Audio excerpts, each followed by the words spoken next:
Hello everyone and welcome back to the channel. So Epic Games is now this little villain that's taking on bigger villains, quote unquote, and Fortnite has been removed from the Apple Store and also from the Google Play Store, except that on Google devices or Android devices you can still get Fortnite from a web browser, whereas for the Apple Store you cannot get it anywhere else because Apple Store is a lot more closed. They're very keen on protecting their ecosystem. I think that's a good thing if you look at it from one side, but from another side you just realize that Apple is doing some shady things that Epic Games themselves are calling illegal and a monopoly, so much so that Epic Games is suing Apple for removing Fortnite from the App Store. First, let's talk about Apple kicking Fortnite from the Apple Store. Everything will be in the description down below for the links if you want to read more about this, and you can read from their website, The Verge, for more details. So here I'm just going to read you the statement from Apple, and it says, quote, "Today Epic Games took the unfortunate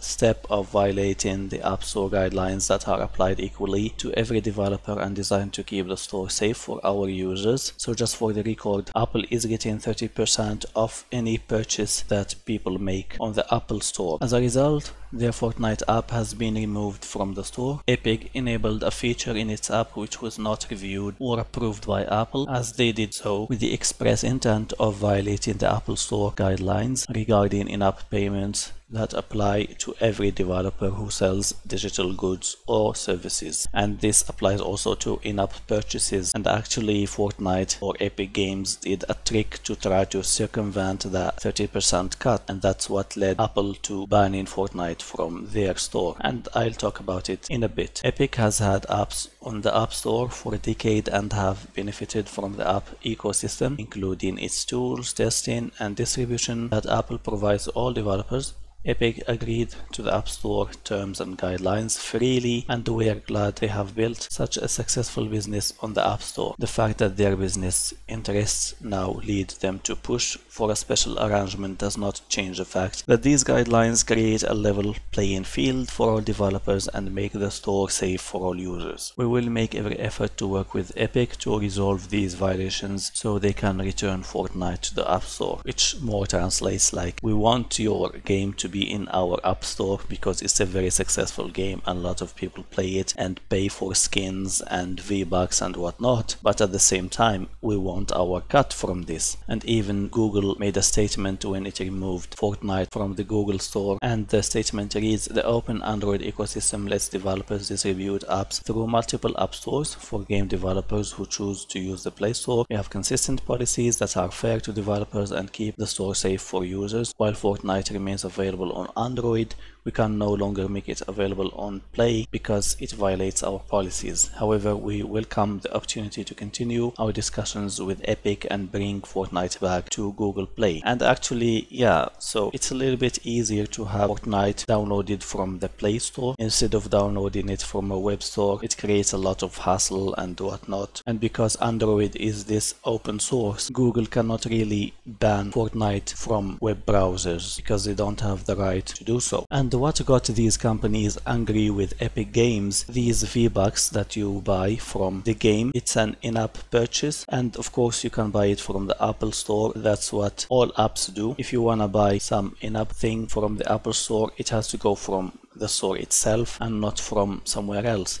And here we have an Epic direct payment, which means that it doesn't go from the App Store, which also means that Apple doesn't get its 30%, and that's what got it mad. And here we have some frequently asked questions. Epic Games trying to make it look like they give users choice, whereas it's more like a battle who's going to get your money, and one company not happy with another company's policies. And I don't like any one of these. I don't like Epic Games for fragmenting the PC gaming market, especially with those timed exclusives. I don't like Apple because it has very draconian rules to protect quote-unquote users, and it's more like to protect themselves. They are also overcharging you with their products. So yeah, none of these are saints. All of them, to my eyes, are villains, quote-unquote. Why has Epic decided to implement its payment system for purchases inside Fortnite in iOS and Android? And then the answer by offering an alternate payment system. we're not only offering players more choice, but we're able to pass along the savings to players. It's more like passing the savings to themselves because they're not going to pay 30% to the App Store. And the result of all of this is Epic Games suing Apple because they think that removing Fortnite is illegal. And here are Epic Games claims. So this is what their statement is about. And you will notice that they use this word a lot, unlawfully, a lot of times, unlawfully here. They're trying to make the point that what Apple is doing is illegal,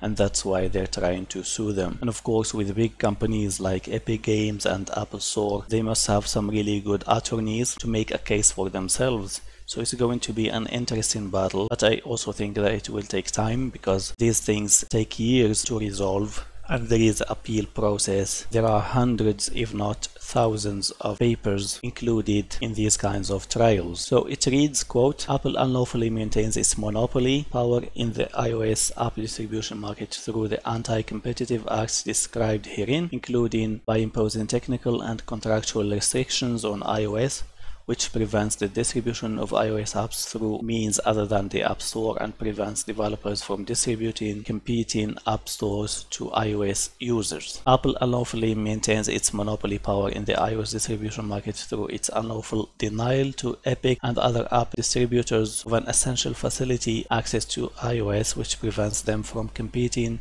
in the iOS app distribution market. All of this is a little bit more repetitive, and I think these two paragraphs more or less sum up what Epic Games is thinking Apple is doing and how they make a case for themselves. And you see that, as I said, the word unlawful, unlawfully, illegally is used a lot. There is also the word monopoly and anti-competitive, and you can read all of this if you want from the website, and also you can read all of the article for more insight on this. So at the end of the day, it is just Epic Games being greedy, and they faced someone as greedy as them, if not more, which is the Apple Store and Apple in general. And this kind of clash was bound to happen because Epic Games is insisting on having all of the in-app purchases going to them and not giving anything to Apple, whereas Apple thinks that they are entitled to a 30% cut because they have the game in their ecosystem. And of course there will be a lot of details and intricacies out there that we don't know about. Lawyers will try to exploit for their clients, and if we get to the point where the result is just preventing any kind of monopoly either from the Epic Store or from the App Store, I think that would be a win for us end users. At the end of the day, paying $8 or $9 for V-Bucks, for example, in Fortnite doesn't make much of a difference. It only makes a difference for them companies because each company wants to have money from you. So who do you think is right here? Leave your comments down below. Hit that like button if you liked the video, subscribe for more, and I will talk to you again soon. Have a good one.